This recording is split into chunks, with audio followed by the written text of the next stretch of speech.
बिस्मिल्लाहिर्रहमानिर्रहीम। Welcome to official page of freelance consultants. आज का जो हमारा टॉपिक है वो stay order under order 39 rule 1 and 2 of civil procedure code, जिसमें हम स्टे ऑर्डर के तमाम तफसीलात आपको बता देंगे। स्टे ऑर्डर कब ग्रांट होती है, कैसे ग्रांट होती है और एप्लीकेशन ऑर्डर 39 रूल 1 एंड 2 के क्या इंग्रेडिएंट्स होने चाहिए और स्टे ग्रांट होने के लिए क्या ग्राउंड्स होते हैं और कोर्ट क्या चीज़ें देखती हैं वाइल ग्रांटिंग स्टे।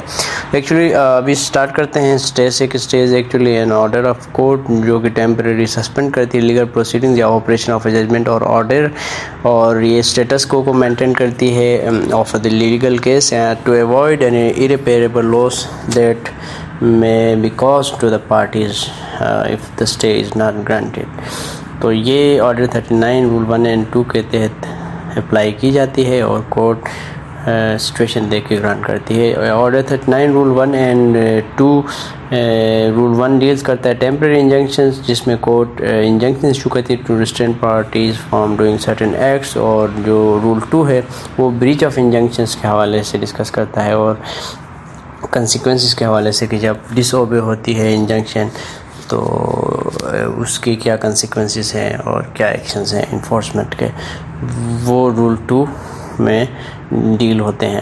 अच्छा, इसके की प्रोविजंस की अगर हम बात करें, रूल 1 सब रूल 1 में कोर्ट में grant injunction if there is threat of damage and injury, court में इंजंक्शन में grant injunction if the applicant shows prima facie case in urgency, और थर्ड में एक्स पार्टी इंजंक्शन भी ग्रांट हो सकती है अगर अर्जेंट केसेस हो तो without hearing the other party, और फोर्थ में इसका पर्पस जो है वो preventing harm and maintaining status को until the case is decided।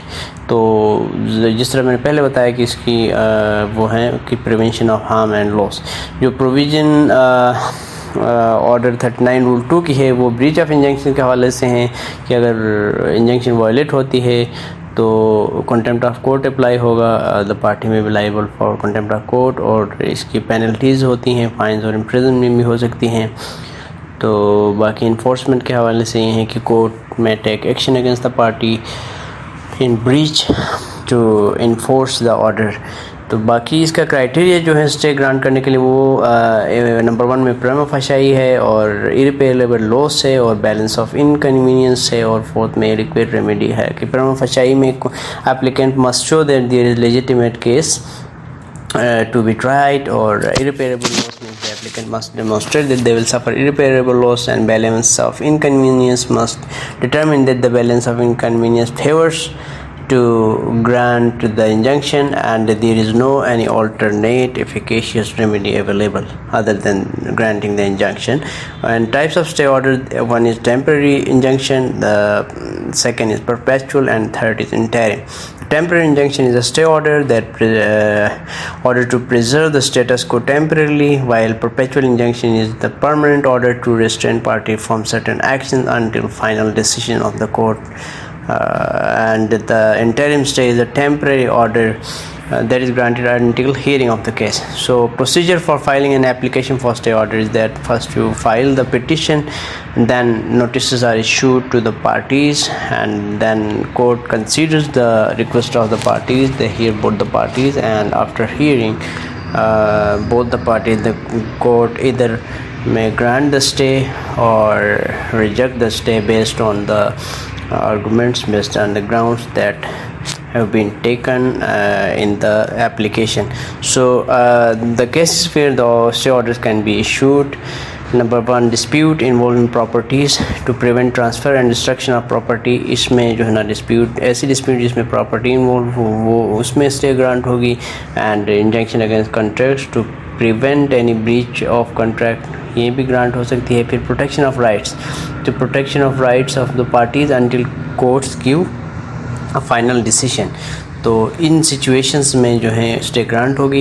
इसके एडवांटेजेस ये हैं कि ये इरिपेरेबल लॉस को प्रिवेंट करती हैं और स्टेटस को मेंटेन करती हैं। Then it ensures speedy justice by not delaying, and speedy justice ensure that justice is not delayed by giving temporary relief to either of the party। ठीक है, इसमें जो है इरिपेरेबल लॉस वाला जो है वो ज़्यादा इम्पोर्टेंट है, क्योंकि ये स्टे ग्रांट होने के बाद जो है इरिपेरेबल लॉस कम हो जाता है। चैलेंजेस इसमें ये है कि फिर कुछ पार्टीज़ होती हैं जो इसको मिसयूज़ कर सकती हैं to delay the proceedings and lack of clarity in applications, vague और अनक्लियर एप्लीकेशंस में की वजह से जो अननेसेसरी डिलेज हो सकती हैं। डिफ़िकल्टी इन इन्फोर्समेंट, ये भी एक चैलेंज है, क्योंकि अगर स्टे ऑर्डर ब्रीच होती है बाय द अदर पार्टी तो इसकी जो इन्फोर्समेंट है वो इमीडिएटली नहीं पॉसिबल होती है। तो बाकी ये जो एस्पेक्ट्स से हमने डिस्कस किए हैं स्टे ऑर्डर्स के हवाले से, तो इसके ओवरऑल हम समराइज़ कर दें तो स्टे ऑर्डर्स आर क्रूशियल, क्योंकि ये irreparable loss of the parties और मेंटेनिंग जस्टिस को इंश्योर करती हैं और पार्टीज़ की राइट को इंश्योर करती हैं। The parties are protected and the rights are protected until final decision of the court.